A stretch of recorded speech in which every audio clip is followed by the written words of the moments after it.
they play, boy, you gon' learn today. How you think they play, how they play, yeah. We represent that swag, that MEAC, and let me say, what's up to Tennessee, stay.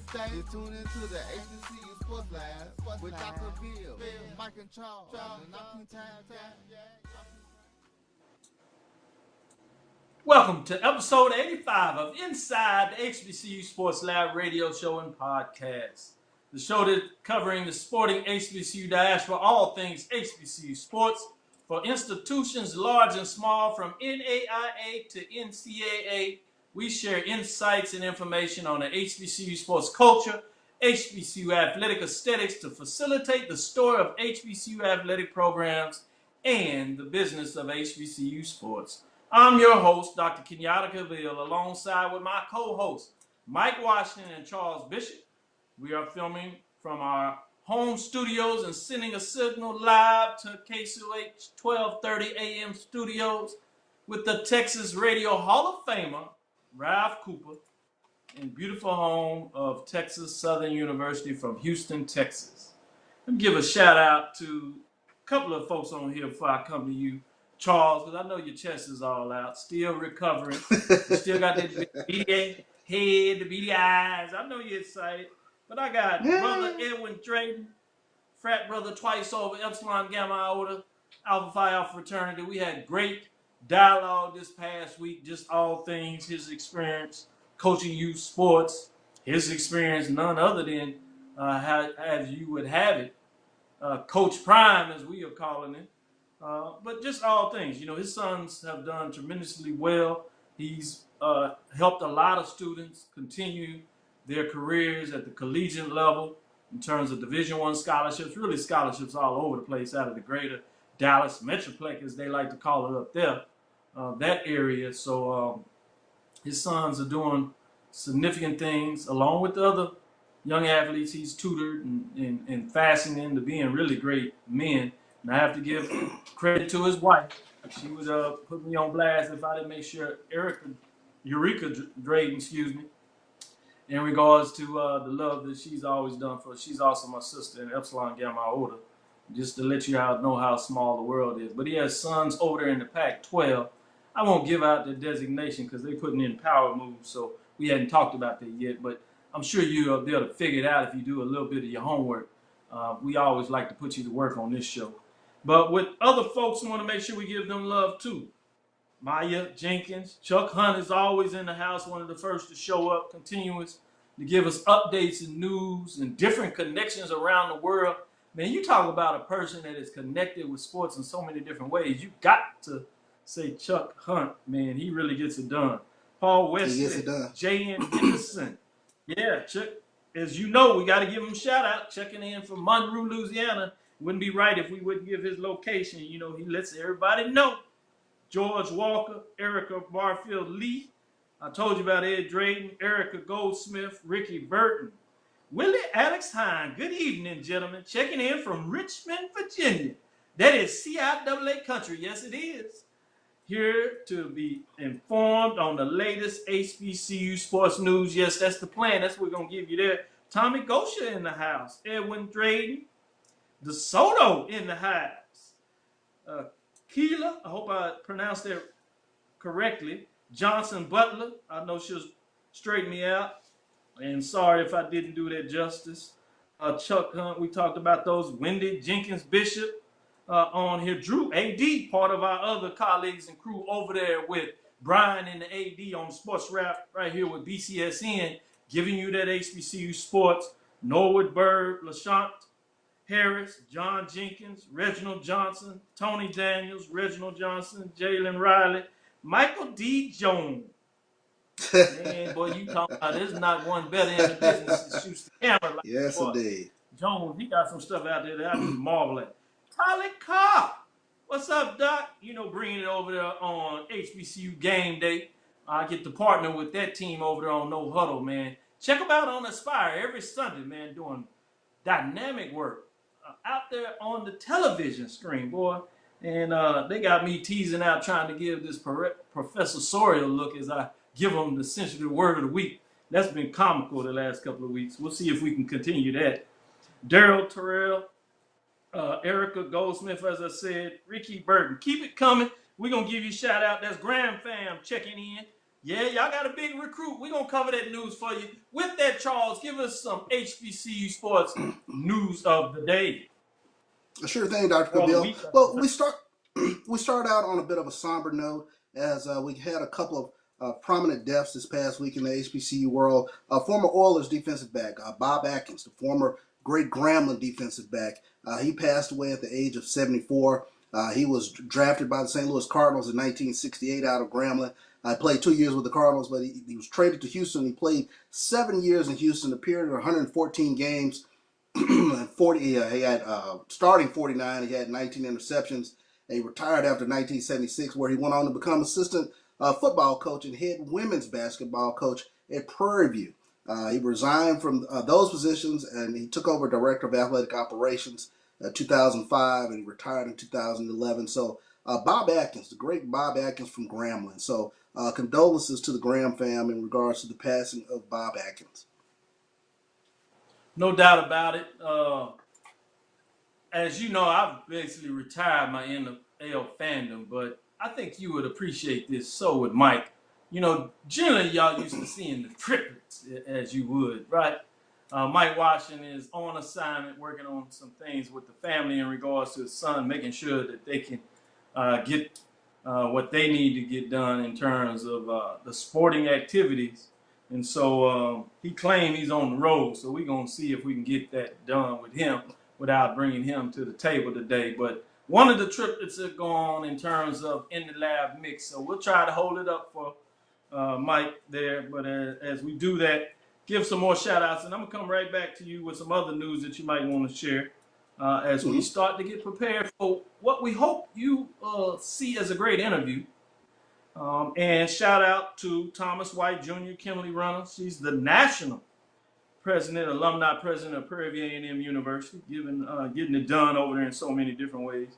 Boo Harris Jr., Thomas White Jr. on here, Jesse Bishop, Charlotte R. McGinnis. Mom and sister. Gary Wright, Ralph Cooper checking us out. Yeah, so your team, you brought your team with you today. They must have heard some good news, Jack. You see, you know, I was so nice to y'all last week. I put on the cap. I couldn't do it 2 weeks in a row, but I still put it in the background. And wearing Doc, it, I took off my red shirt. I was all in. I told you it was just about this long, this quick. I'm already tired of Jack State. They all over the place. Can't get enough news. It's good stuff. I'm like, wow. I got the whole team in here, Doc. Mom, sister, wife, sister-in-law, everybody. Everybody's watching tonight. Oh, yeah. I like it. That's right. Get it up. Get it up. Bring it on. Welcome. No Welcome doubt. to the Bishop No doubt. team. Yeah. What they say, Team Bishop. With Team that, Bishop. I did want to say today's episode of Inside the HBCU Sports Lab is sponsored by THG Agency, LLC. THG Agency is a company that provides sporting and educational consulting and data analytics, as you know. With that, what other news do you have of the day? Sure thing. And we mentioned that we started out the show on a bit of a somber note with the death of Bob Atkins, but also another passing within the HBCU universe, the great and iconic Gale Sayers. He passed away this past week. Of course, he served as director of athletics at Tennessee State, 1985, 1986. So definitely wanted to send condolences to the Tennessee State University family in regards to the passing of Gale Sayers, one of the most iconic running backs in the NFL, the Kansas Comet, Chicago Bears, everything that you see with Barry Sanders, we saw it first with Gale Sayers, with the change of direction, the speed, the elusiveness, and just one of the most iconic running backs that the NFL has ever seen. No doubt about it. But as we do on this show, it's HBCU Sports. He was iconic, but it always seems to be a way to have that tie to HBCUs, just to let you know how important it is. People may not realize, certainly probably have read after the fact, that he was the athletic director at Tennessee State for a couple of years during his career. So he has a tie with HBCUs. So it's certainly appropriate to provide those condolences to his family and his fans, obviously, with so many out there. Before I pass it back, I wanted to say this, you talk a little bit about Florida Memorial. They are the single HBCU that is finding a way to play football this season. And it's big for them. This is their inaugural season after like 60 plus years. It's been tough. As you bring back a program, you know how much it takes to get competitive. So it's not necessarily in regards to what they're getting done in terms of wins and losses, but the fact that they're able to get it back and how much excitement they're bringing in. So Florida Memorial's offense struggles, falls to Weber International 56-7. They did get on the scoreboard. It was a special teams touchdown. First one in the modern era, if you would allow me to use that framework. But a bigger note I do want to put out there, in partnership with BCSN, Black College Sports Network, during FMU, they are hosting their first homecoming game in 62 years on Saturday, October the 3rd. That is this Saturday.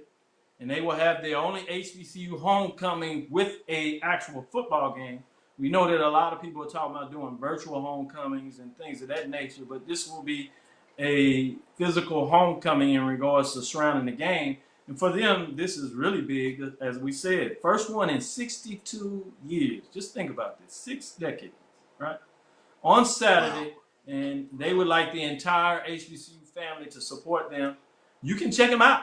If you want to get a little taste of football, Black College football, HBCU football, as we say, Black College Sports Network will be airing the contest. So go to Black College Sports Network this weekend, this Saturday, and check it out. You can get some information all week long to make sure you get the time of the events and everything surrounding it, I should say. And so I did want to sneak in a little plug for that, just to acknowledge Florida Memorial in terms of that, as they played sophomore, freshman quarterbacks, Antoine Williams, Jordan Elliott, and DeMarcus McGarren getting in there, getting in the action, trying to find their way in a lot of ways. Very young team, as you imagine, as they started off. But bigger and better things will come as they continue to build that program. And they're getting it done. They've been able to do it in a safe manner. So kudos for them for being able to support students in a way that they are able to get it done this fall. With that said, let's go back to you, Charles, with some more news of the day. Sure thing. Well, we take a look at Grambling again. Noah Bodden. He was the #1 quarterback in the state of New York. He commits to Grambling State. He's a pro-style quarterback. He selected Grambling over Power 5 schools, including Arizona State, Baylor, Oregon, Tennessee, and Purdue. So Grambling getting it done in the offseason. Commitment from the #1 quarterback in the state of New York, Noah Bodden. Another case. We keep seeing these, so this no longer looks like, in my opinion, like an accident, that these things are just happening. This looks more purposeful, and people are, for whatever various reasons, are looking at HBCUs. Obviously, in this case, signing with HBCUs opposed to FBS and historically white colleges and universities, even at the FCS level. So it'll be fascinating to continue to look. And when you get somebody of this caliber, it is worthy of news. Mac Prep's quarterback, rating of 92, as you said, his junior year. He racked up 2,840 yards and 23 touchdowns. You know, just amazing over 10 games. This is a stud. I love the fact that he was coached by Grambling's own Bruce Eugene. Bruce Eugene, yes indeed. Always nice to have a little nudge in there by alumni that actually paid for the school and being like, hey man, you might want to look over there. You know, I did pretty well for myself. You know, I'm making a nice little career. It's a big over. It's a different type family, man. Now you got the fact you got the Celebration Bowl. You know, you got everything. SWAC championship game. You got incoming big time with FAMU, Bethune-Cookman. You talking about mega marketing. It looks like new television deals are on the table, at least according to Dr. Charles McCullen. He's looking at that and continues to see what that looks like. So it'll be fascinating to see where all these things go. I did want to say, we'll dig into this a little more after this, but I think this is going to be an interesting conversation, and people have kind of teased this out there. And I'll start with this, but we'll take a deeper dive. MEAC granted an automatic berth to the NCAA FCS playoffs from the MEAC sports. A lot of people are assuming, and boy, it's amazing to me how things trigger for us, and we automatically go to this like worst case scenario. I mean, our head is messed up in so many different ways. And I don't even want to take the time to do this now, but it's just amazing to me how we just flip the switch and the world falls apart in any moment, any minute for us for so many different ways. But no, I've talked to 3 different sources from the MEAC, from the SWAC, as well as the Celebration Bowl. And you know, when I say I'll talk to, I'm talking to executive level people, multiple people, i.e. commissioners, associate commissioners, executive directors, and they all told me that the contractual arrangement for the MEAC Sweat Challenge and the Celebration Bowl is moving forward. That they're expected to make a deal. The deal is looking really strong in regards to what both the conferences want in terms of extending this, what the MEAC, in terms of ESPN, Walt Disney, what they want, extending it as well. I mean, so this was a 1-year platform for the MEAC, and think about it, it's not really that difficult to imagine. They've already said when they were not able to play the MEAC SWAC Challenge Celebration Bowl in the fall, that they were not going to move it to the spring. They really wanted to keep the framework of it part of the bowl situation, kick things off. And they didn't want to displace it, move it to another different television frame to change the arrangement. So at this point, everything is full steam ahead, and this is just a 1-year notification. But we'll go a little deeper. What does it mean in terms of automatic bid and things of that nature? I think we should be gearing up for our guests.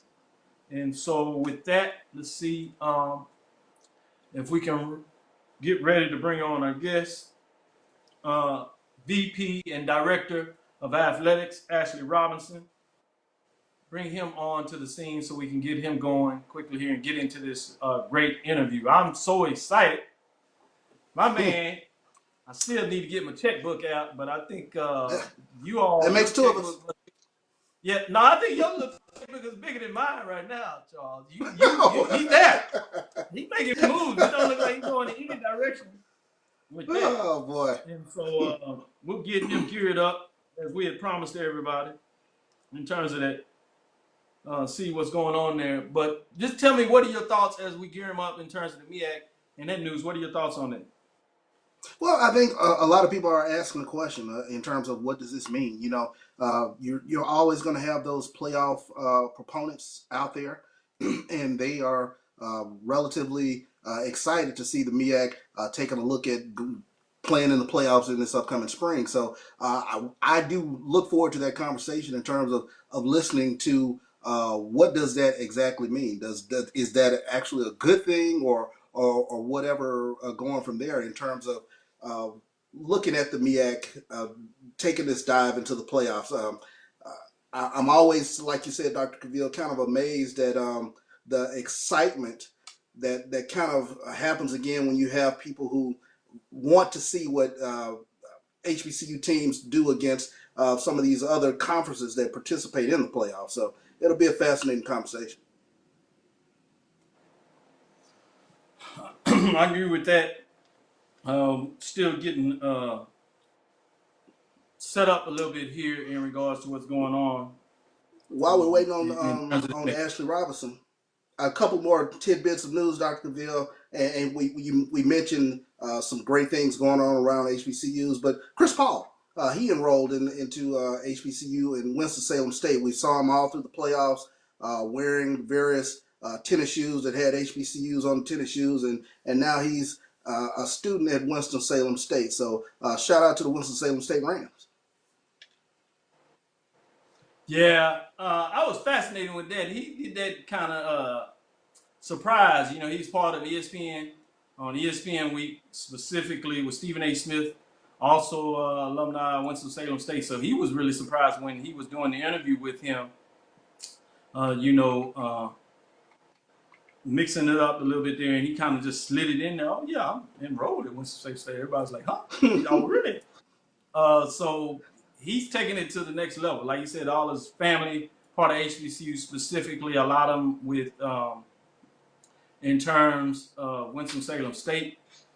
And he has done the educational side is he set up a program, sports and entertainment, with Rock Nation and North Carolina A&T. Then he's also bringing it as well with Winston-Salem State. So he's doing significant things. We've all obviously been enamored with that in regards to what he was doing at Oklahoma City with the Thunder during the bubble. You just didn't know which shoe and which HBCU he was going to wear and adorn with his shoes. So that was quite amazing in terms of what's going on there.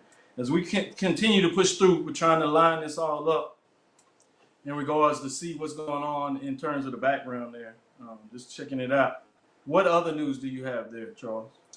Well, and this comes to us from HBCU Game Day, and I'm always appreciative when they share these tidbits of history. And this week in history, September 28, 1985, Grambling State knocks off Oregon State as Eddie Robinson ties Bear Bryant's win record. And I think that's significant. I mean, I remember as a youth growing up in Jackson, and just the pride that you had in this Eddie Robinson going after this record with Grambling. So shout out to the Grambling family in terms of remembering that time period, 1985. That was a tremendous time when you take a look at everything that was going on around the SWAC. You had W.C. Gordon at Jackson State. They were at the beginning of their 28-game SWAC win streak. You had Eddie Robinson with those great Grambling teams, and he's going after a national record as he tied Bear Bryant. So I appreciate HBCU Game Day and Stephen Gaither and those guys over there remembering this nugget in history. Yeah, it's pretty big time when you talk about the historical facts. The other sad news out there, I'm really fortunate that he signed a deal, as we announced a couple of weeks ago.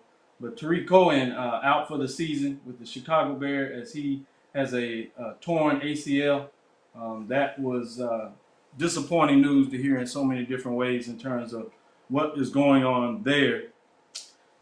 We are connecting. I think we're going to be able to get Ashley Robinson on shortly. We had to reconnect with a different setup in regards to get him in, but he just received that information, so we should have that sorted away quickly there as we continue to move around. But just give us a little more as we tune up and get him ready. You know, what is the second week and what have you been hearing now? We've obviously seen what's going around in terms of the social media platforms in so many different ways with Coach Prime. But what has been the next step this past week, Charles, in terms of what you have been seeing and expectations from that perspective moving forward?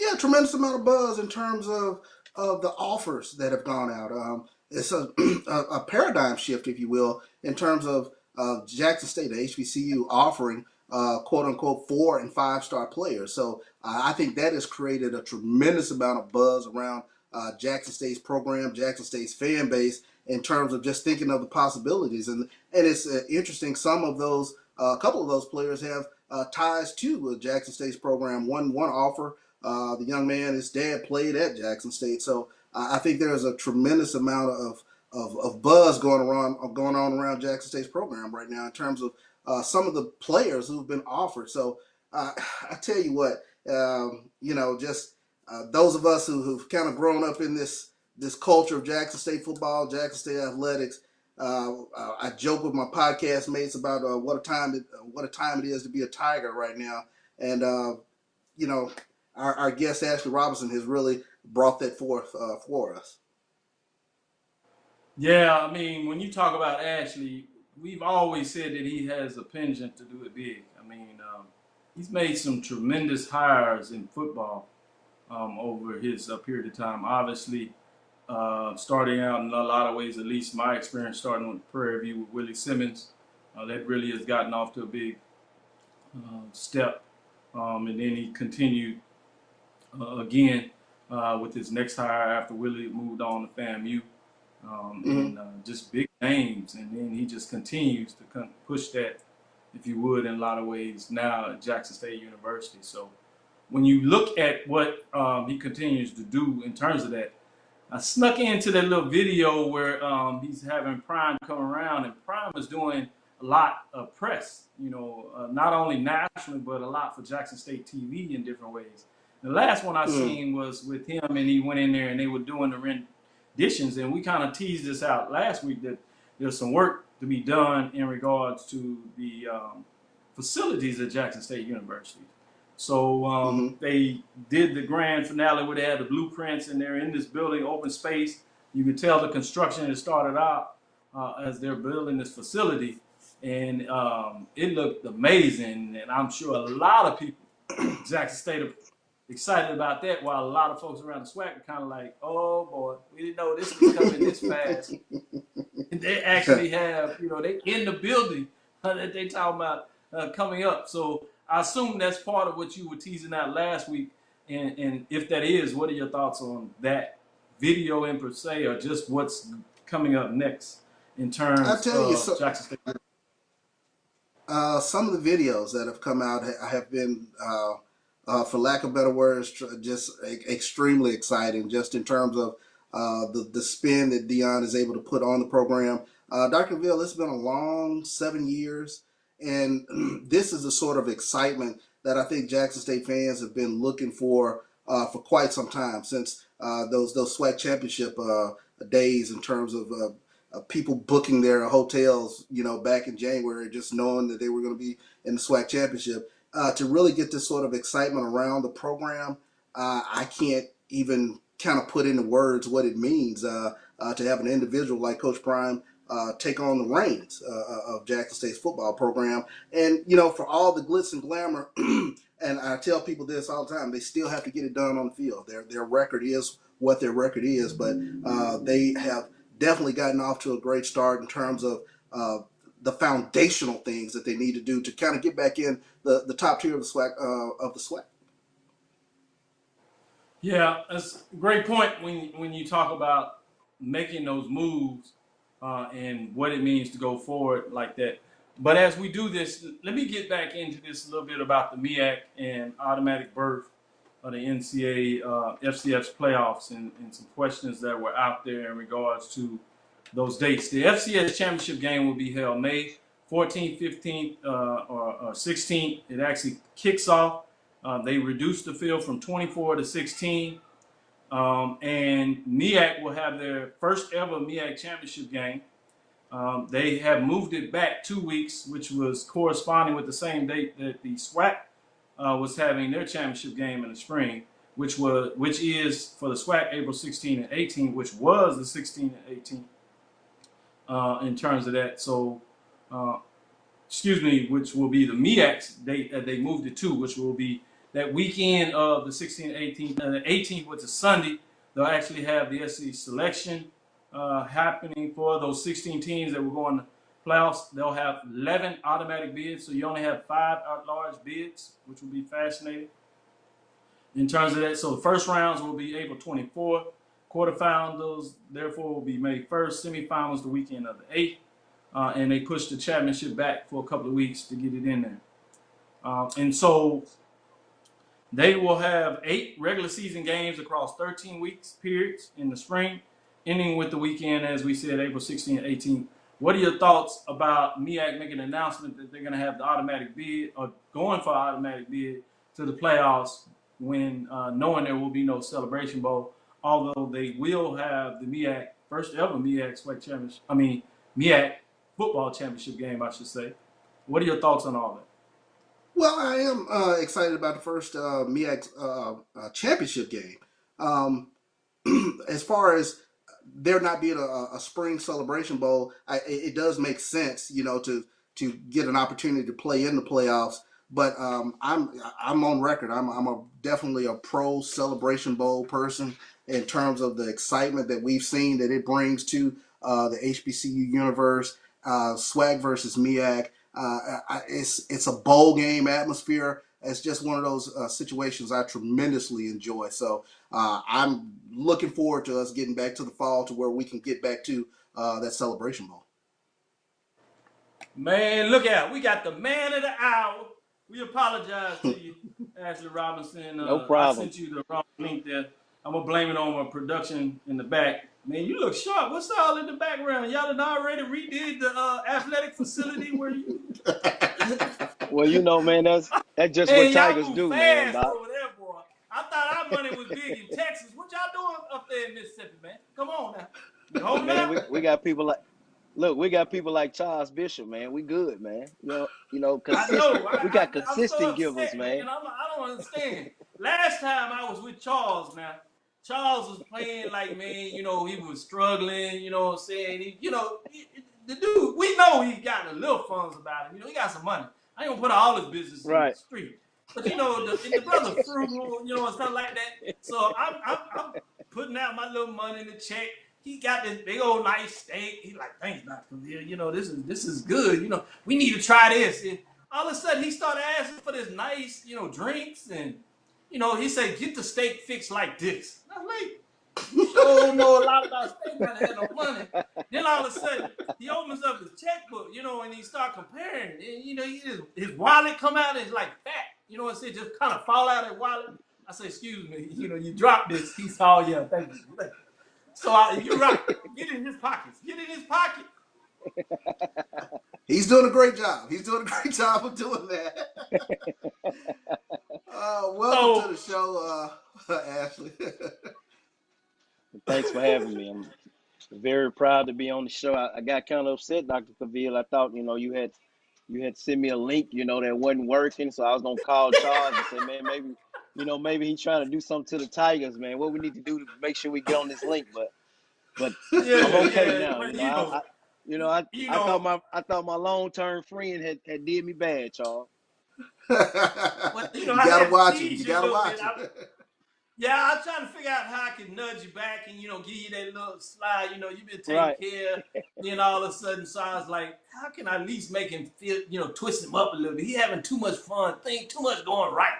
Let me pass it. And last week, we were going to have you, but I know everybody was pulling at you, so certainly understand. Right. And so we're glad to have you this back. But last week, I was prepared, Ashley. I had my Jackson State cap on. I had a red shirt. I was all Jackson State. I told him it was only going to last for this long now. This long. So this week, I still got in the background. So I'm still Team Jackson State. But, I couldn't wear it again. All right. So without further ado, welcome to Inside the HBCU Sports Lab. And we should say just welcome back Mr. Ashley Robinson, as you all know, Vice President and Director of Athletics at the Jackson State University, as they say around those parts. I love.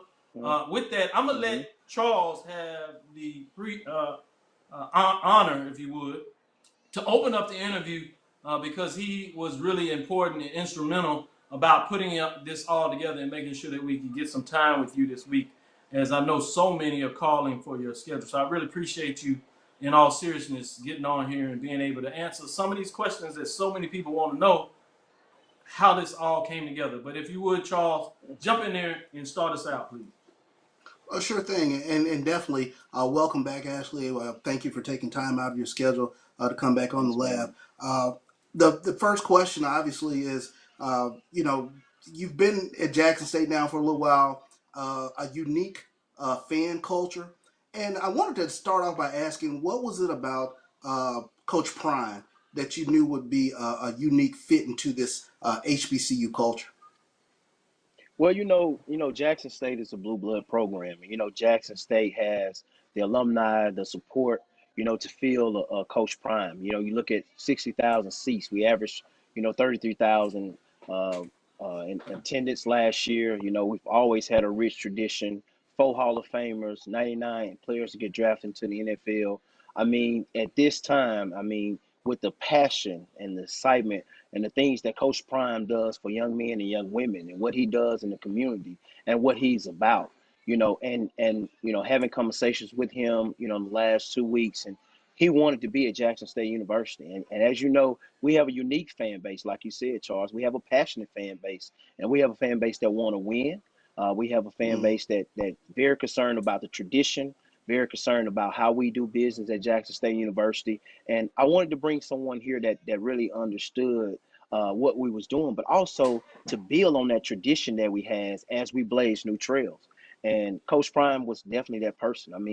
You look at some of the things that he's done, with young men and young women, and just, hearing some of the stories that, he talked about, and the things he's done with his own family, with his own kids, and so respected not only just in the sports world, but in the world period.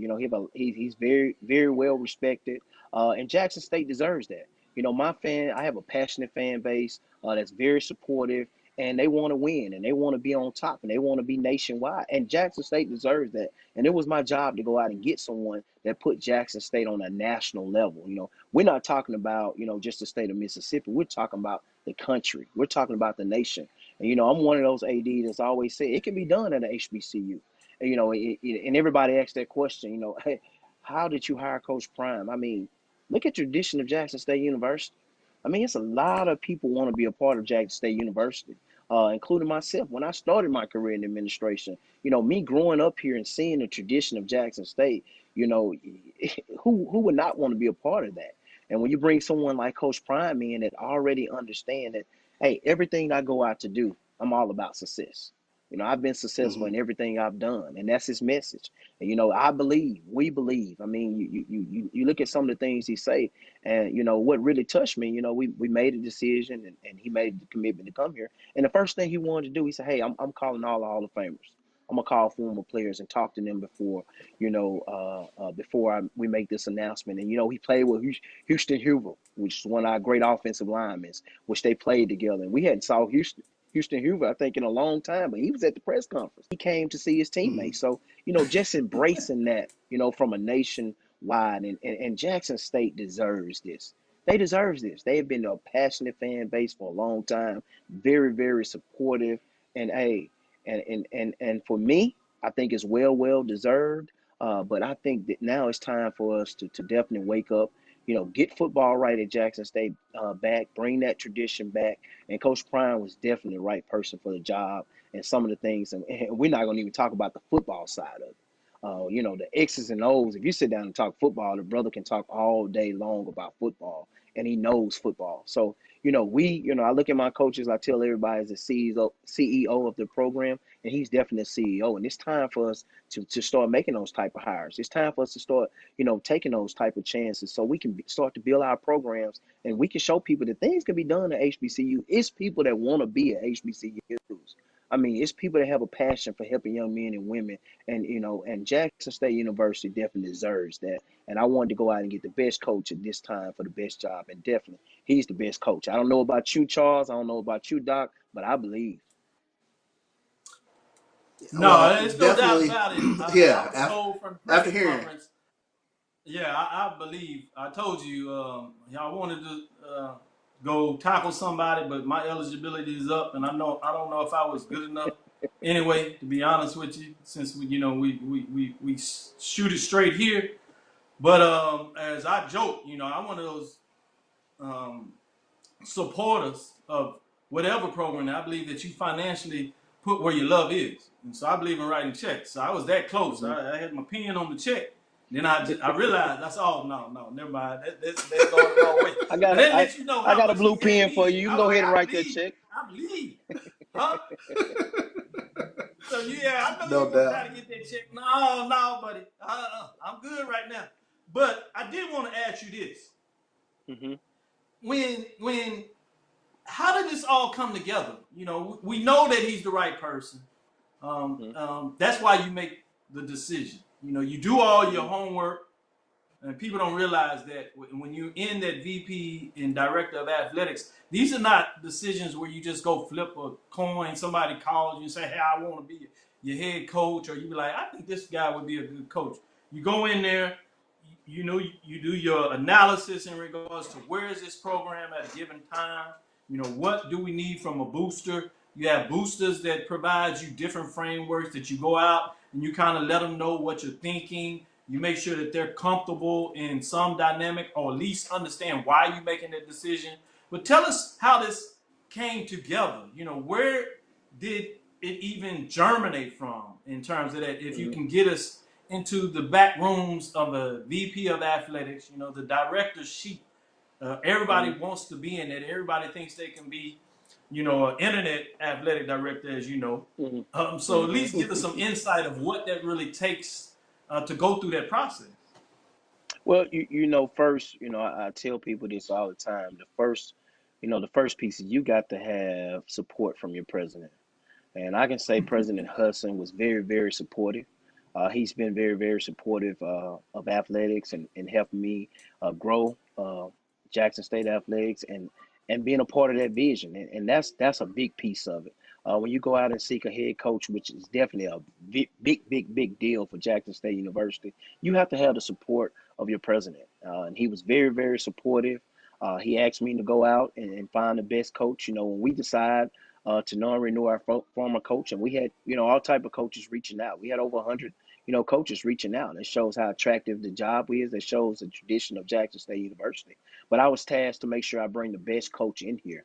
And, during that time, I had opportunity to talk to Coach Prime during the time. And I said, hey, Deion Sanders called and said, hey, I'm ready to coach. And I said, okay. I said, I see you have a position open. I'm very familiar with Jackson State. I understand y'all have a audition. And I said, well, tell me something about Jackson State. And he talked about the Hall of Famers. He talked about, the NFL, and he talked about the 16 championships and some of the things that, I said, man, this brother has really done his homework.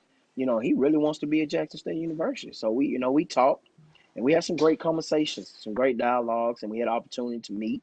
During that time, and I was able to take this information back to my president. We were very, very supportive, and my president had the opportunity to meet him as well. And when we sat down and talked, myself and my president and Coach Prime, I mean, it was a no-brainer. I mean, all the things that he was saying, all the tradition, and for me, every coach wants a head coaching job, but a lot of people don't do their homework, and for him to take out the time to do his homework and do some of the things, because as you know, this is not it's not about money for him.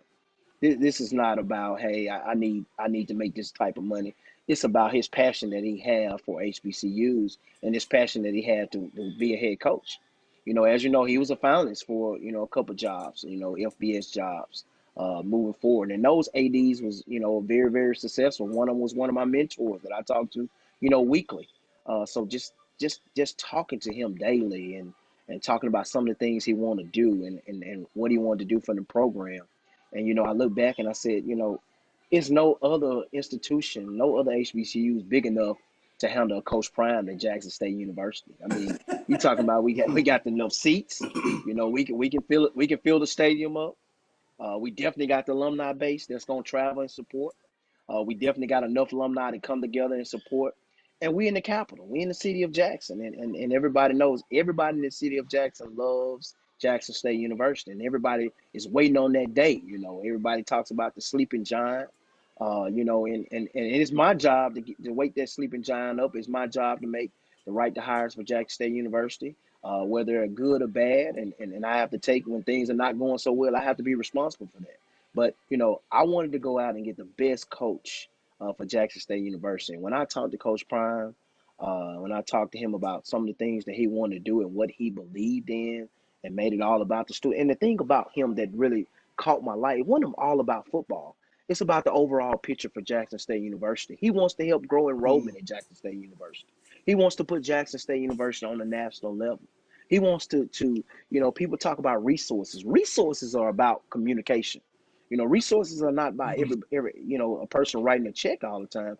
It's about resources is about the people that you know and who you're communicating with and who you putting yourself in the room with.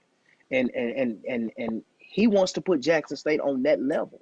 And when you get a coach that that's well-rounded, and he talks about more than just football, it's more than about football. I tell every coach that that's on my staff that we're here to grow Jackson State University. It's not all about just athletics. It's not all about your sports. And you heard his press conference. He told every coach, and he told Jackson State, I'm here for you. Whatever you need me to do to help you recruit, whatever you need me to do to grow the institution. And that was one of his messages to our president. I will help you grow enrollment. I will help you. I will help grow the institution, and I will put us on a national level. And that was some of the things that really, caught my eye.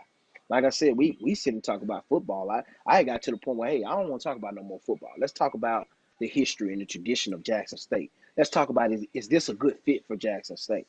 Let's talk about that. And all those things, all those boxes was checked.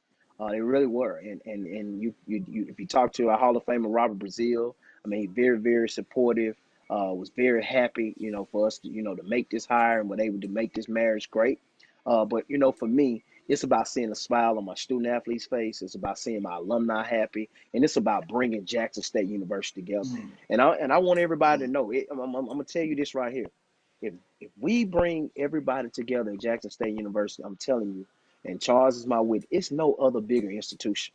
I'm not just telling you that because I'm the athletic director here. Jackson State is very, very big and rich in tradition, and we have a fan base that's very, very passionate and love Jackson State University. And I tell you what, I'm going to do everything in my power. My goal is to bring all 60 to 70,000 alums together. And I tell you, when that day happens, I know that day is going to happen because we're going to come together. And I know, we have to win championships. I know we have to, that's the first piece. Everybody want to win championships. But when that day comes, and I know that day is going to come because I'm very optimistic and I'm working every day. I had a great lunch today, Charles, with Roscoe Ward. He played in the no NFL, doubt. great lunch. I'm working on, talked to Corey Bradford today. I talked to Jimmy Smith. I'm working on the former players. I understand that was a time to where, former players come back and they wanted to be on the field and they wanted to be a part of Jackson State. I'm opening that door. Whatever I have to do to make them feel a part of Jackson State, because this is your institution. This is our institution. You made history at this institution. There's no way that all our people should not be a part of that. We talked about 99 players getting drafted to the NFL. Probably 150, 160 played in the NFL. That's not counting, free agents. So we got a rich tradition, and we're gonna work. That's my goal, to work to bring that back and bring everybody back to one accord. We don't have to agree on everything, but we are a big family. And one thing about Jackson State University, we love athletics, we love football. I mean, we're very passionate, and we don't mind saying what's on our mind. We're gonna do that, and I love it. And being from Jackson, Mississippi, I understand that. I understand the culture. I tell people all the time, you got some things you want to. I keep my door open because it's not about me. I cannot grow Jackson State University alone. I have to have a great staff. If you saw the press conference on Monday, my staff put that press conference together. So that shows, the type of staff that we have as we continue to grow our department. And you look at the alumni base, things are continue to grow. Charles had a chance to come to the golf tournament. I mean, it was magnificent. I mean, we talking about 35 teams, 48 hole sponsors, 10 title sponsors. We had a great time, and everybody, it felt so good to see some of the faces that I hadn't saw in a long time to come back and support Jackson State University. So that's my ending goal. My ending goal to win championships, graduate student athletes, and bring all my alumni back together as one. And I want to show people, definitely in the state of Mississippi, we're the biggest institution in the state of Mississippi. I don't care what nobody else says. I don't care about Power Fives. I don't care about SEC. It's no bigger than Jackson State University. And I saw it. I saw it as a child. I grew up watching it. And that's my goal, Charles, is to bring that back to Jackson State University. Sure thing.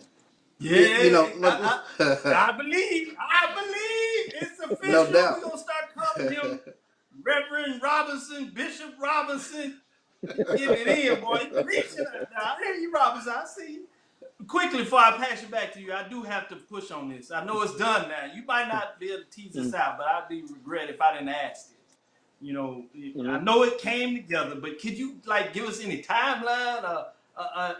Is that one of those secret vault type things that you got to keep under the key that we can only read in the book in 10 years? Can you tell us, when did it come together? How did this? Everybody's how did this happen? Well, I can tell you this. When we made a decision to go in a different direction, my first time meeting Coach Prime was maybe 2 weeks ago, and that's when we started the process 3 weeks ago, and that was my first time saying eye to eye with Coach Prime. And also for my president, I had to give him that vision of. Because when you bring someone like Coach Prime to the table, the first thing, a president on our level is like, and I'm gonna tell you, you can tell President Hudson is a Jacksonian because Jacksonians are very passionate about Jackson State University. He was on board. He's like, hey, let's do it. I'm here to grow Jackson State University, and that shows you, he's a Jacksonian.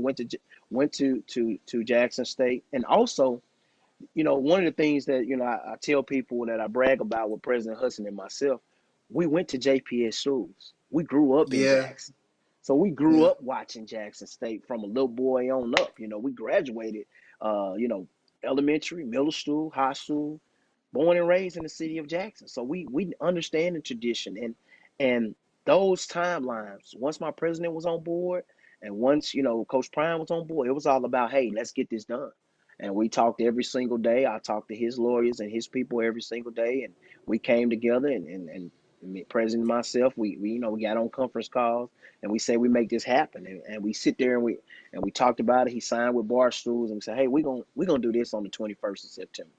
And I was like, wow, that was very, very creative. That's something that he wanted to do. He's very passionate. He's like, regardless of going on, we're going to get the deal done by September 21st. So I'm like, okay, that's only about 8 days away. So he coming.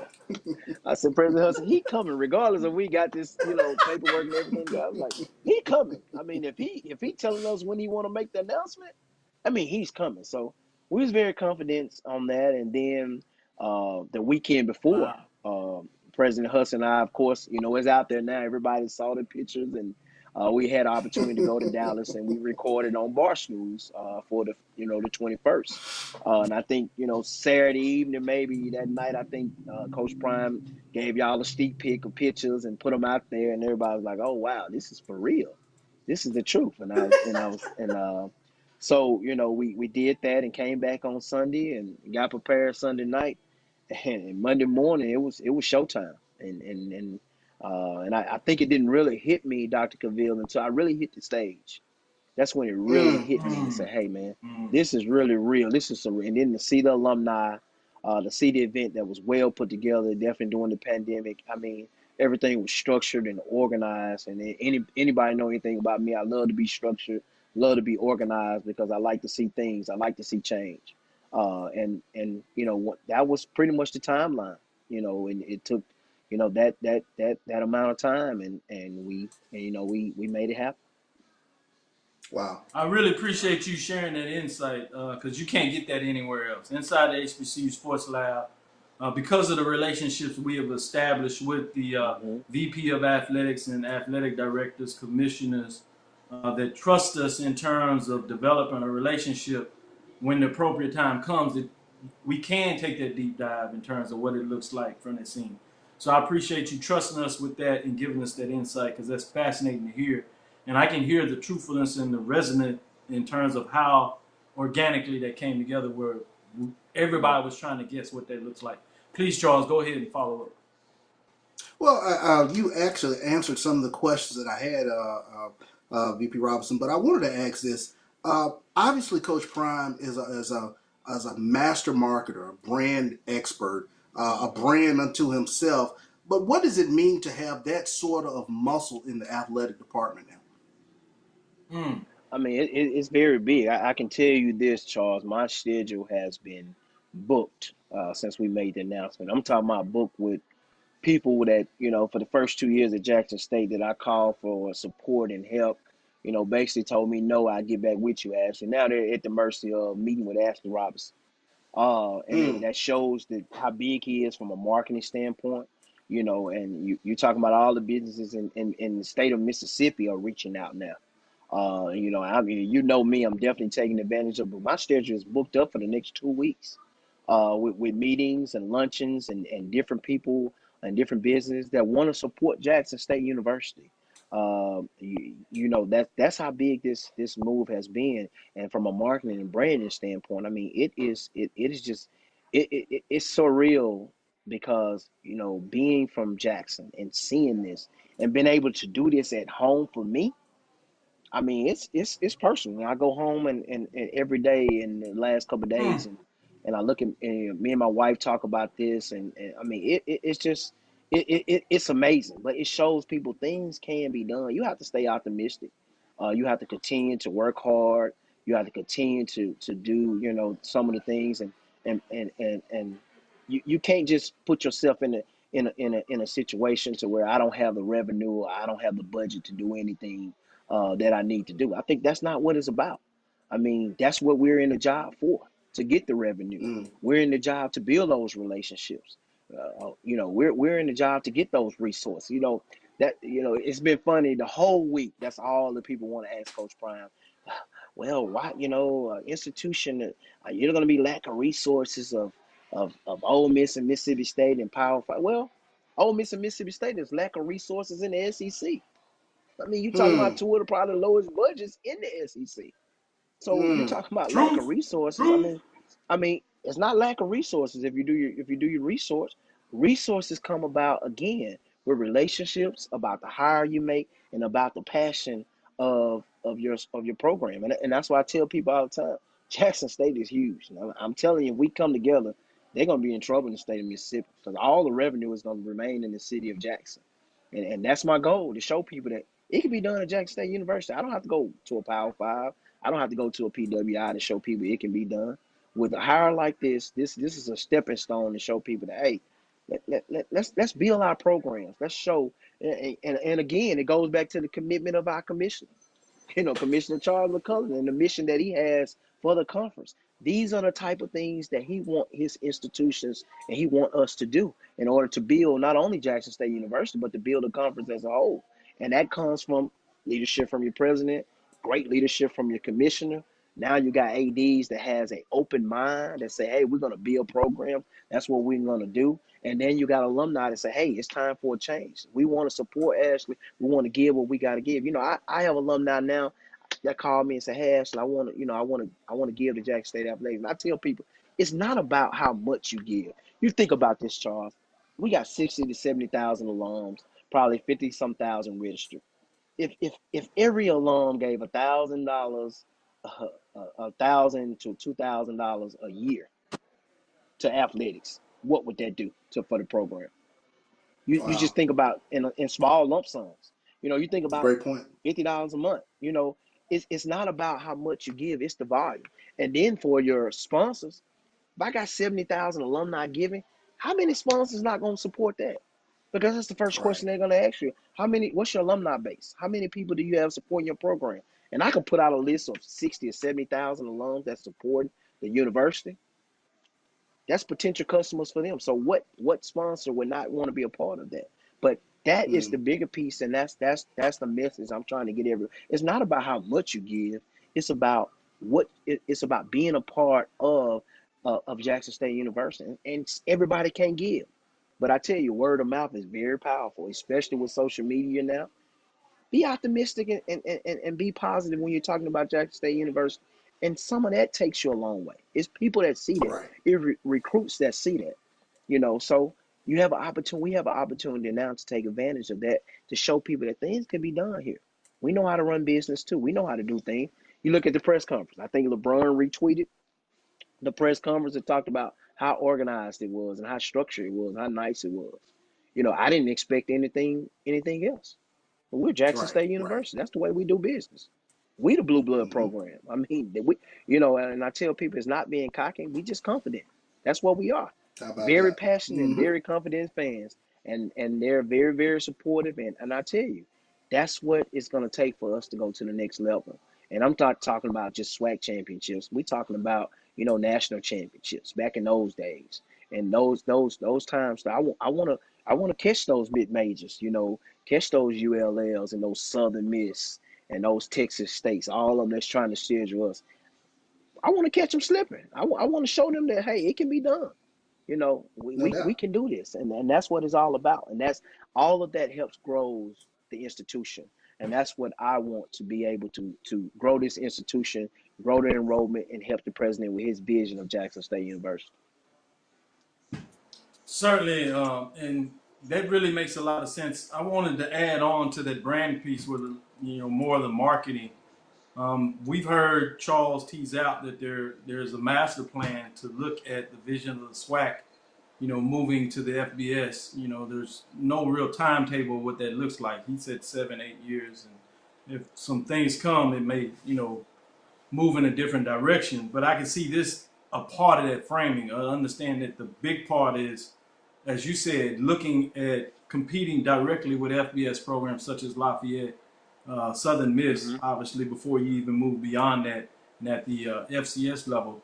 But in terms of marketing with the brand recognition. One of the things that was out there was the convoluted framework of currently Jackson State being under the Nike contract, and obviously the relationship with Coach Prime and Under Armour. Can you provide us any information in terms of where you're going to move? We just heard about FAMU moving from Nike to Adidas. Obviously, you signed a major contract with Prairie A&M before you left. When we left out of the Russell deal, with many of the SWAC schools going in Adidas. And can you tell us any update in regards to what that looks like, marketing, in terms of apparel?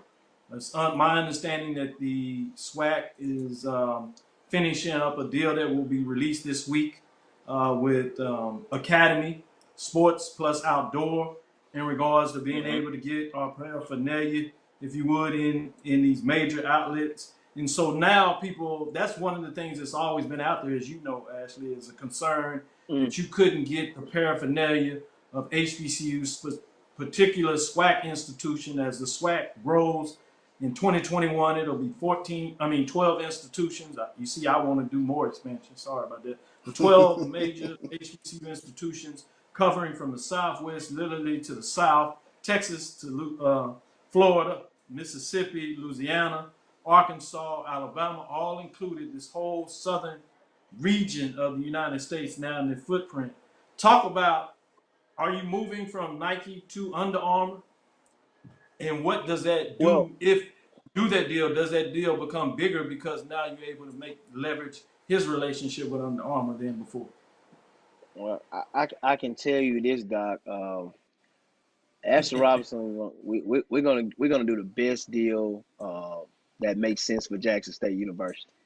Gotcha. You know, that right now we are a Nike stool right now, but you know, it's all about growing, it's all about enhancing, and it's all about who wants to provide and resources for Jackson State University. I can tell you this, you know, we have two Dick's Sporting Goods now. When you open the door at Dick's Sporting Goods, Jackson State paraphernalia is all at the front door. So, you know, you have to take advantage of when it's hot. You know, we're all in the city when it comes to gear and apparel. And right now, apparel is a big deal. It's a big recruiting tool. You know, your athletes, that's something that they lean on. But I can tell you that Jackson State will take the best deal that's going to be the best resources and the best support for our coaches and our student athletes. So, you know, at this present time, at today, we are Nike. You know, that could change tomorrow, that could change Thursday, that can change Friday. You know, I've always been honest with you all because you always been honest with me. I don't want you to wake up tomorrow and be like, Ashley told I'm with Nike today. And right now at 7:02, I'm with Nike, Doc. Hey, that works. The phone is up, and we will let him go to take the phone call. But with that, if you would, please stick around. We're going to take this break as we are coming off of our live broadcast. This is Dr. Cavil with Inside the HBCU Sports Lab with Mike Washington and Charles Bishop as our guest. We have the Vice President and Director of Athletics at Jackson State University. We were signing off on KSWH 1230 AM, the radio side, as we come to a close. Give us a couple of minutes as we are coming to a close with KSWH 1230. Houston studio, Texas Radio Hall of Famer Ralph Cooper, and the beautiful home, I should say, of Texas Southern University, right here in Houston, Texas. We'll be back after this break.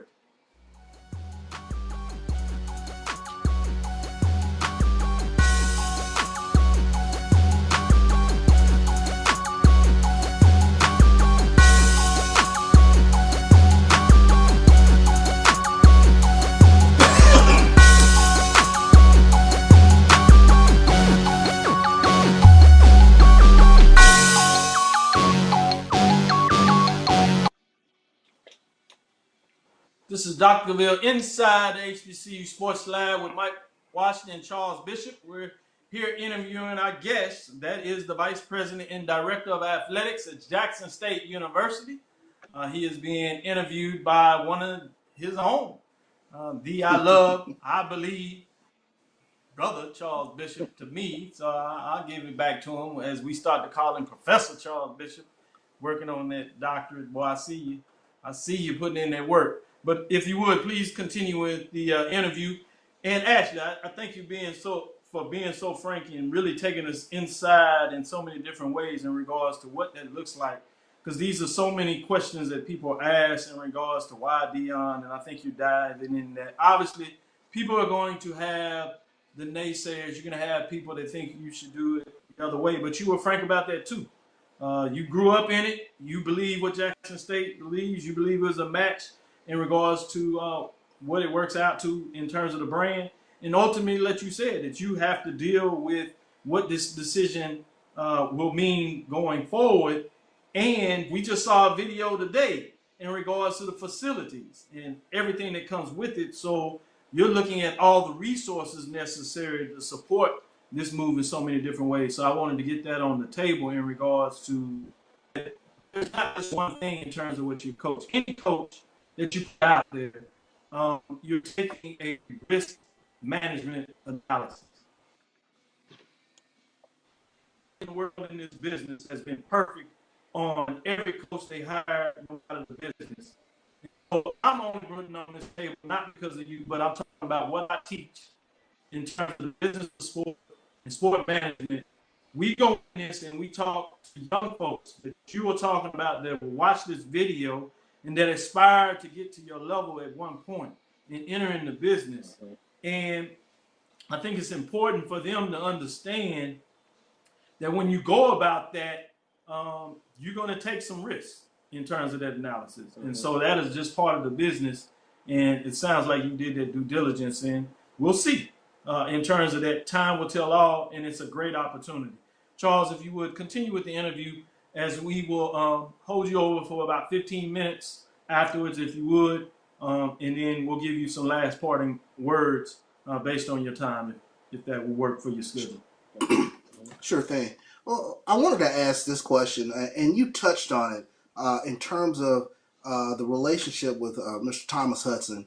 And it's one of the things Dr. Cavil kind of brings out on the show in terms of administrations lay the groundwork. They lay the foundation for championship programs. And you touched on yourself being a Jackson Public Schools graduate, Mr. Thomas Hudson, Jackson State alumnus and Jackson Public Schools graduate. That relationship, you guys seem to work so tremendous together in terms of moving Jackson State forward. Kind of talk a little bit about how you guys have just done yeoman work in terms of putting things together for Jackson State athletics. Well, when I came to Jackson State, Thomas Hudson was one of the first people I met.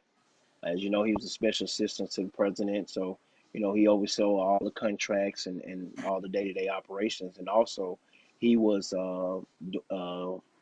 interim and overseeing athletics before I got here.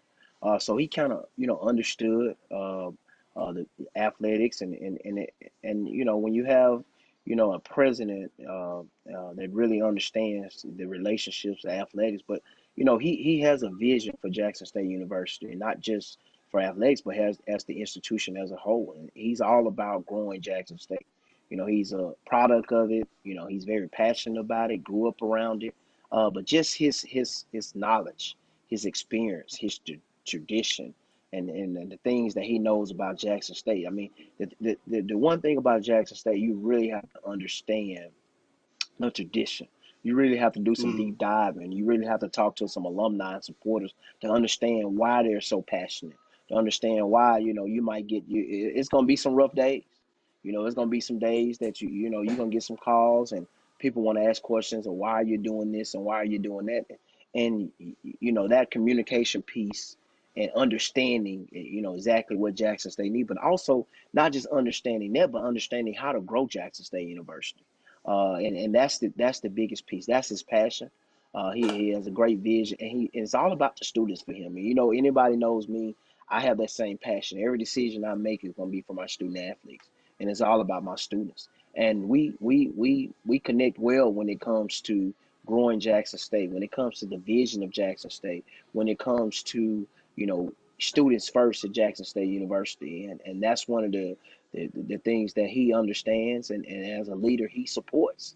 I mean, he don't just talk it, he supports it. and some of the things that I want to do to grow the department. I have to sit down and explain and talk to him, but he gets it, and that's what Jackson State needs right now. We need someone that's going to be about growing Jackson State University.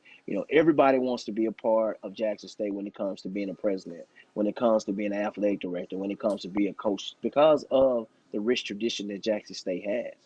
But it's time now, as when you have individuals at the institution that's decision makers that saw Jackson State grow, saw the glory days, grew up around Jackson State, knows the passion, knows the alumni, can communicate with alums, and also can show people that, hey, I know exactly what needs to be done here. Just trust me. Let me put some things together. We're gonna communicate with you. We're gonna bring everybody together. And at this time, this is what Jackson State University needs. I mean, if you think about it, with Jacksonians and with people that grew up in the area that went and got experience and came back, and now they understand what's going on. It's no better combination to help grow Jackson State University. And that's what you need at Jackson State. Because I understand Charles will tell you, we do not play. We don't play at all. And I have some rough days to where hey, Ashley, why are you doing this? Why are you have to communicate with them, and you have to tell them exactly what you're doing. And once you communicate and they understand where you're coming from, and I tell people all the time, one thing I tell my alums, I'm always open. I'm not that AD that don't listen. I'm all about listening to the tradition. And that's the same thing you get from President Hudson. Products of Jackson, Mississippi. Products of growing up on that campus at Jackson State. My dad worked there 13 years. I was on campus every summer. Every summer I was there at Jackson State. So I understand the tradition. He understands the tradition. I think that's why we work so well together, because we really understand what's happened to Jackson State forward. Sure thing. Well, I know you have a good professional relationship with the provost over there. So, if there's an opening, I am the dean of the HBCU Sports. So if y'all want a HBCU Sports Studies program, academic program, I'm open. Jackson seems like a beautiful place to live. Charles told me a lot about it. So don't be surprised if you need a dean of a new college over there, since y'all doing all this growing and for the students. I'm just saying. Well, I believe, Dr. Cavil. Perfect answer, boy. But I'm happy at Texas Southern University. I just thought I'd tease out there a little bit. But in all seriousness, in regards to what that looks like moving forward, I did want to ask a question in terms of what's the next step. And before you do that, the Hall of Famer, as you know, Ralph Cooper, he had a question that he wanted to ask. And he wanted to know, when is Jackson State coming back to Texas? Prairie View or Houston? When can we expect the football team in this to be back on this side? And the new configuration, as we know it, that would be West Division matchup with Jackson State. Can you give us any indication on when that may take place? Well, now, with the expansion of the conference, as you know, we're moving to the east, and the Texas schools are on the west. So, there might be some matchups in the upcoming years, but it won't be, consistent every year with us, coming to Texas coming to us. But we do have cross division. And as you know, two of our cross divisions is no any ifs, buts about it. It's going to be Alcorn and Southern. If we have to schedule ourselves due to the rivalries that we have. So, we will see how that would work out. Of course, we would love to come to Texas. We love coming to Texas. As you saw last year, Dr. Cavil, we love coming to Texas. So, that wouldn't bother me a bit. I needed a little more. You left a lot of people's faces on the ground. I know where you're trying to get at. That wasn't right. It just wasn't right. But didn't even come up to the press box where you did after teasing a little bit. Coming down there, I got out of there so fast. I didn't even get to see you after. I didn't want to see that smile on your face. Why did you leave so fast? I left Charles there with the tent. I said, you can have all the drinks. You can have everything, all the food. I said, just share it with everybody. Just share it. But I did want to give some love. Thomas Jones says a possibility. Kay Johnson was talking about, yes, Dr. Cavil. So Russie is talking about, we appreciate you, AD Ashley. We are grateful for your open door policy.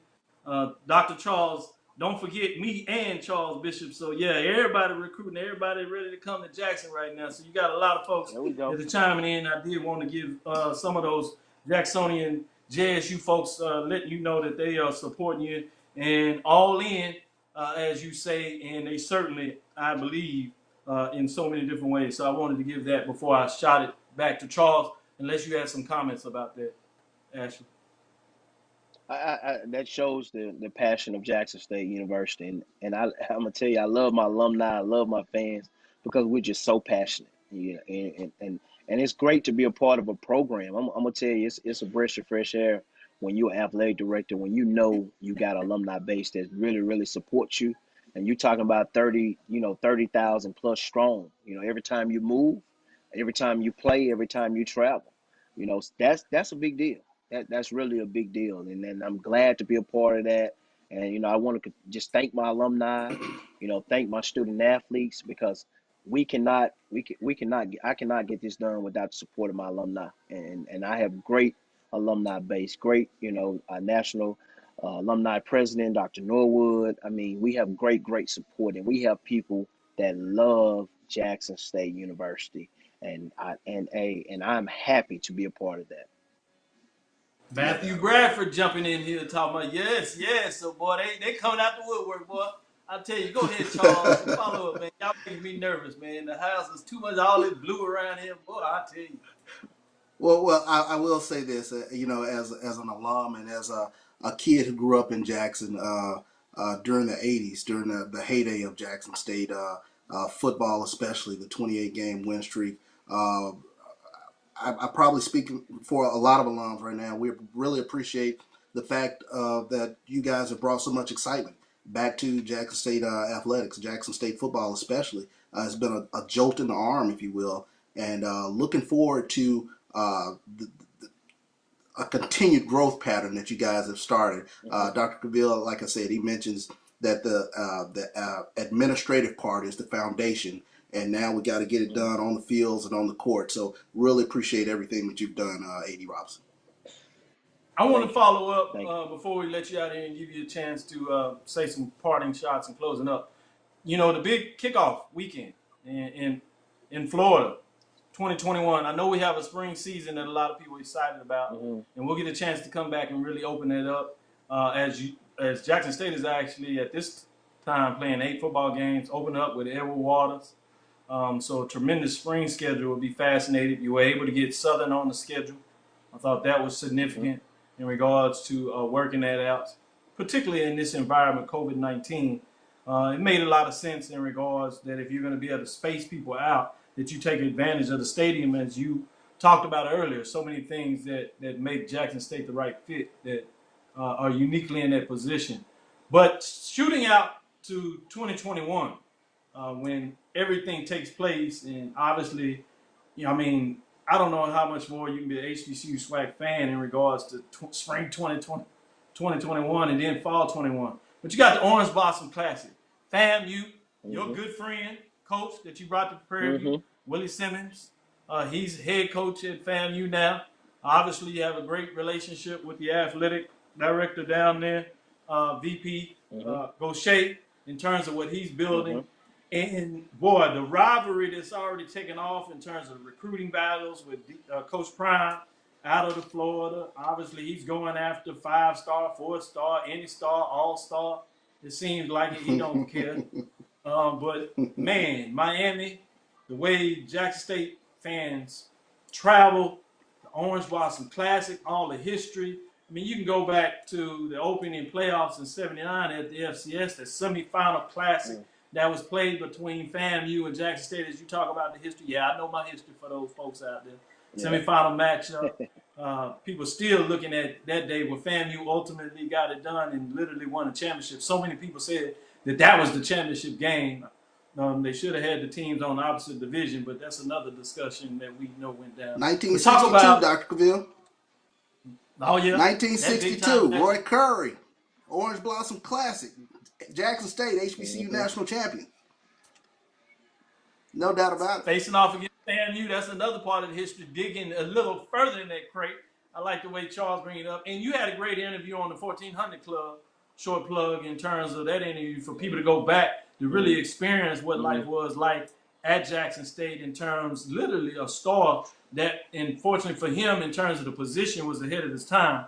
But as we move it forward, 2021, Ashley, talk about that matchup. Why is that so exciting? Why did that make sense to get that done? You literally opened up the conference. You know, you started that and you experienced that here in Texas in the Labor Day Classic with Texas Southern and Prairie View.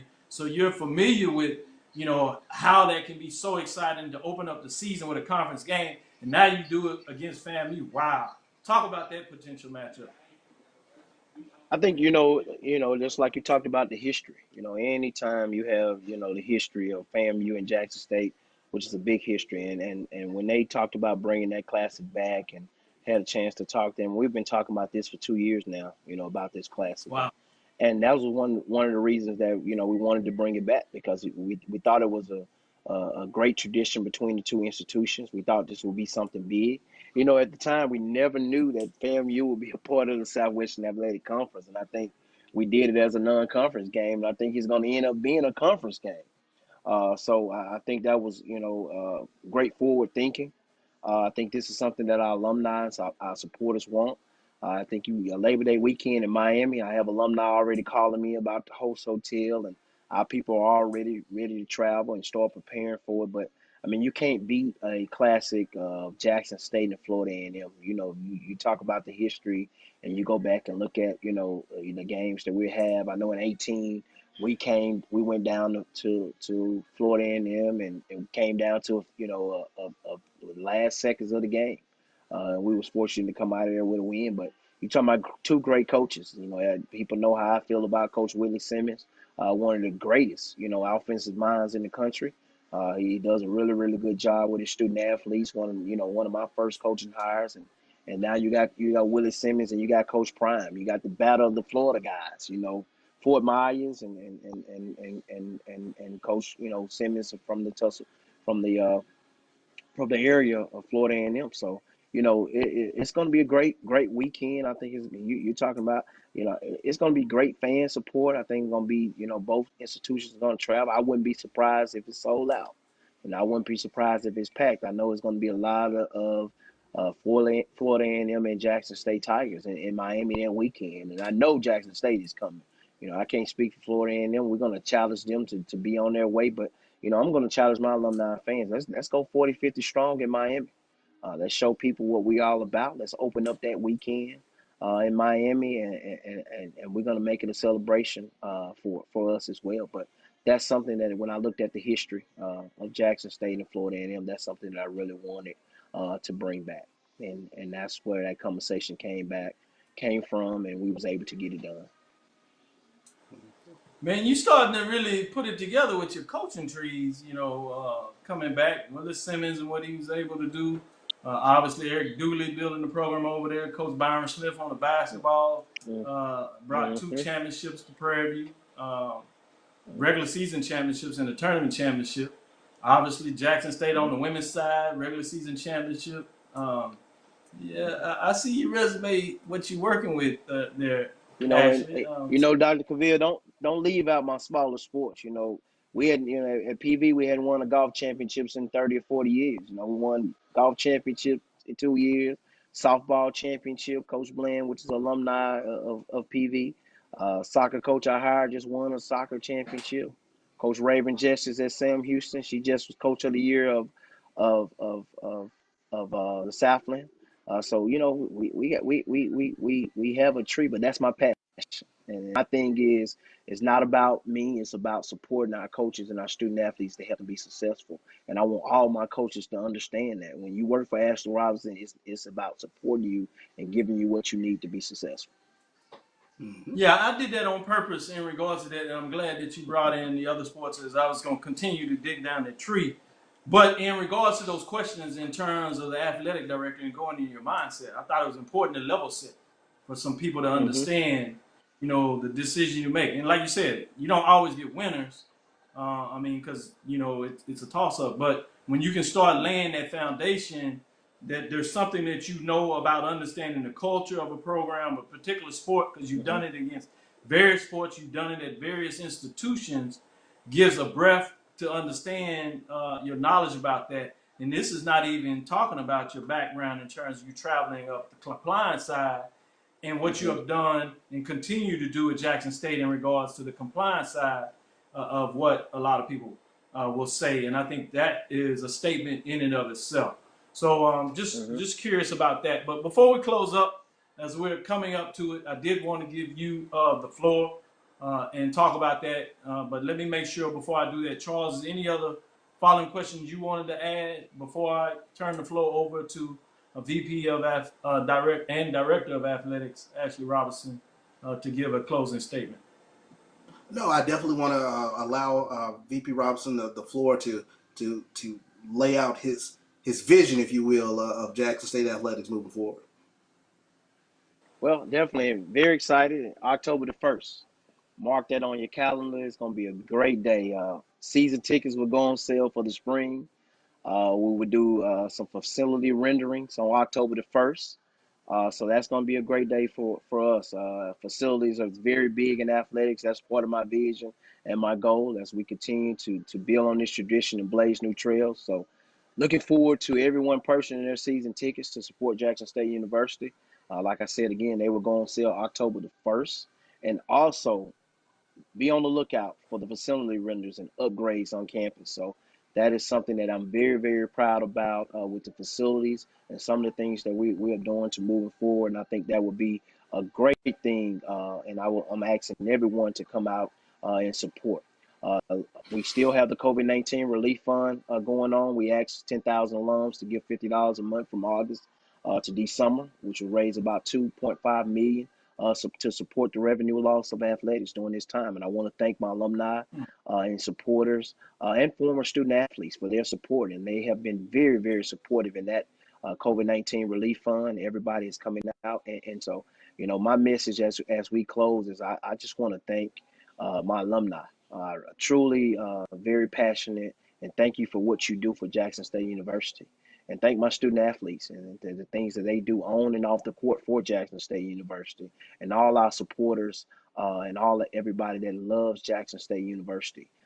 It floors me to see people very excited about Jackson State University. Everywhere I went for the last week or so since we made the announcement, and since I've been here, even before the announcement, people are very excited about the vision that the way we're going, where we're going, and what we're doing moving forward. So I want people to continue to support. As we say, Charles, JSU strong. There's no other institution that is strong as just Jackson State University, and we're going to stay JSU strong. And Dr. Cavil, inside HBCU Sports Lab, I appreciate you and Charles what y'all do for HBCUs, getting the message out there, getting the real message out there. As you say, you got a lot of internet guys out there that want to put releases out and want to claim that, but you bring the individual to the show and you have some real conversations, and I appreciate you guys for that, because that's what we need. We need people to put the right message out there and to support all our HBCUs. So I encourage all our coaches and athletics directors that support inside HBCU Sports Lab. I think you all have done a really, really good job in supporting athletics and showing people that, hey, we're going to get the truth, and we're going to talk to the individuals that work at the institution, and we're going to get the message out there, and we're going to talk about the things that go on at HBCU. So kudos to you guys. I really appreciate that. That's big. As you know, this is a social media world. Everybody thinks they know something. They want to put it on social media. So, I want to thank you guys for always being honest, always showing class, and being very, very professional in supporting all of our HBCUs. And as I always say, Charles, I'm going to add something to that. I always say go Tigers, but I tell you what, I believe. You better believe. I believe. I like it. I believe. There you go. Yes, indeed. I'll say that. Go Tigers. Thank you, VP and Director of Athletics at Jackson State University, Ashley Robinson, finding a way to get it done. I'm still going to push you to get into that executive doctoral PhD program over at Jackson State. I'm going to give you a little time because I know you just been through the ringer. So we'll work on that after you round all this out and make some of those deals with all those folks coming at you that want a part of Jackson State University. Close those out because that's necessary. Then we're going to sit down and we're going to talk about that plan. So I got you. We got to keep this going on all seriousness because we're going to develop this sports studies PhD program, EDD program. And so we're going to need some people. The way we look at it, we don't only want those researchers in the program. We want some practitioners teaching our students about the culture of athletics, particularly from an HBCU perspective. So we're going to change the game on this side from an academic and research perspective because I had a chance to talk with you. So I want to say thank you for buying into my vision in regards to what that looks like and why that's so important. So as we say seriously, go Tigers, because we mean that around these parts. We want HBCUs to be successful. And so that means taking a deep dive and getting interviews so people can tell you what is really inside the mindset of making deals like this happen and what it takes to get these deals done. So with that, we'll close out. Thank you for listening to Inside the HBCU Sports Lab. Make sure you share our podcast with your friends and colleagues. I am Dr. Kenyatta Cavil, the Dean of HBCU, a College of HBCU Sports, with Mike Washington and Charles Bishop. As we come to a close, we hope you enjoyed the interview with none other than VP and Director of Athletics, Ashley Robinson, at the Jackson State University, the I love, I believe. We look forward to the next week as we discuss the latest news on the lab and in the lab. Follow me, Dr. Kenyatta Cavil, on Twitter, Facebook, and Instagram.